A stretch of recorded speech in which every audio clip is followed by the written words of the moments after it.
오늘 우리가 함께 파헤쳐볼 주제, 바로 밈 주식입니다.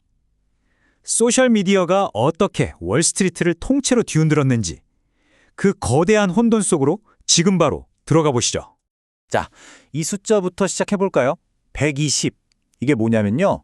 한때는 망해가던 비디오 게임 가게 주식이 불과 몇 주 만에 무려 120배나 뛰어오른 수치입니다. 말이 되나요? 이게 바로 오늘 우리가 풀어야 할 핵심 미스터리입니다. 다들 이제 끝났다고 생각했던 게임스탑이 어떻게 하루아침에 전 세계 금융시장의 주인공이 됐을까요? 자, 그럼 본격적으로 한번 파헤쳐 보겠습니다. 모든 일에는 시작이 있죠. 게임스탑 사태가 대체 어떻게 불붙었는지 그 시작점으로 시간을 한번 되돌려 보겠습니다. 모든 건 2020년 10월 공매도 비율이 140%라는 좀 비정상적인 수치에 도달하면서 시작됐습니다. 그러다 2021년 1월 레딧 커뮤니티가 이걸 딱 포착했고 불과 몇 주 뒤에 주가는 무려 483달러까지 치솟아 버렸어요. 정말 믿을 수 없이 빠르고 또 극적인 사건의 연속이 전 세계 금융계를 그대로 강타한 거죠. 140%. 이게 상식적으로 말이 안 되는 숫자거든요. 시장에 풀린 실제 주식보다 더 많은 양의 주식에 이거 떨어진다 하고 베팅이 걸렸다는 뜻이에요. 나중에 갚아야 할 주식이 세상에 존재하는 주식보다 많아져 버린 거죠.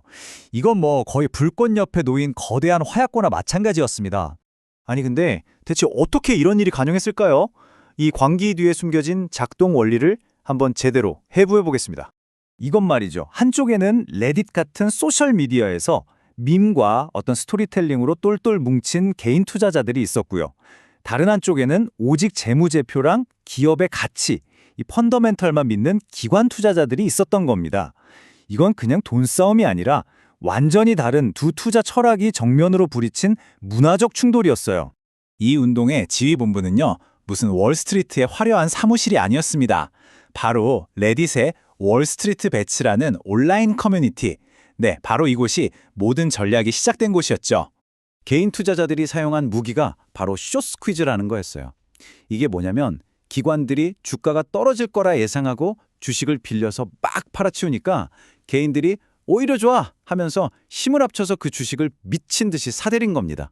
가격이 폭등하니까 손실이 눈덩이처럼 불어난 기관들은 울며 겨자 먹기로 비싼 값에 주식을 다시 사야만 했고 그 때문에 주가는 더 치솟는 이런 악순환의 고리가 만들어진 거죠.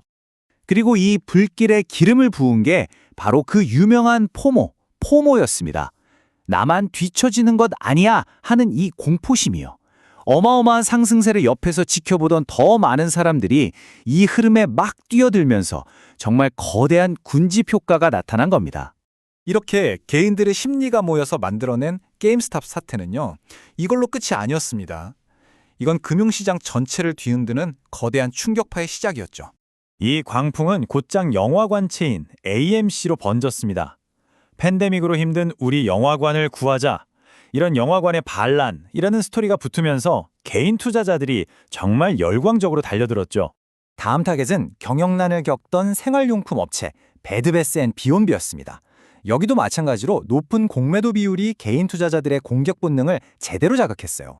심지어 한때는 시장의 제왕이었지만 이제는 좀 잊혀진 기술 기업이죠. 블랙베리마저 밈 주식 열풍에 합류했습니다. 옛날에 대한 향수, 그리고 다시 부활할 수 있다는 기대감이 뒤섞인 결과였어요. 자, 그래서 시장 전체에 미친 영향이 어느 정도였냐면요. 시장의 불안감을 나타내는 VIX, 일명 공포지수가 확 치솟았고요. 한때는 이 밈 주식들이 나스닥 전체 거래량의 12%를 차지할 정도였습니다. 정말 어마어마했죠. 상황이 이렇게 되니까 결국 규제 당국이 나설 수밖에 없었습니다. 일부 거래 플랫폼이 갑자기 거래를 막아버리면서 이게 소송으로까지 번졌거든요. 결국 SEC가 공매도 데이터를 더 투명하게 공개하도록 하는 등 이 혼란한 시장의 질서를 되찾으려고 여러 조치들을 내놓기 시작했습니다. 자, 그럼 이 모든 혼란이 오늘날의 우리에게 알려주는 건 뭘까요? 그리고 이 광풍 속에서 우리는 대체 어떤 교훈을 얻어야 할까요? 여기서 정말 극명하게 운명이 엇갈린 두 투자자의 사례를 한번 볼게요. 이 둘의 차이가 뭐였는지 직접 한번 확인해 보시죠. 먼저 원칙을 지킨 투자자입니다. 이 사람은요, 자기 전체 포트폴리오의 5% 미만, 그러니까 소액만 투자했고요. 이익을 지키기 위한 손절매 원칙을 정말 기계처럼 지켰습니다. 그 결과 더 욕심내지 않고 시장을 빠져나와서 28%라는 아주 견고한 수익을 올렸어요. 자, 반면에 감정에 휩쓸린 투자자는 어땠을까요? 이분은 포모에 이끌려서 큰 돈을 넣었는데 아무런 출구 전략이 없었어요. 결국 주가가 폭락하는 내내 감정적으로 그냥 버티다가 85%라는 끔찍한 손실을 떠안게 됐습니다. 이 두 사례가 보여주는 교훈은 아주 명확합니다.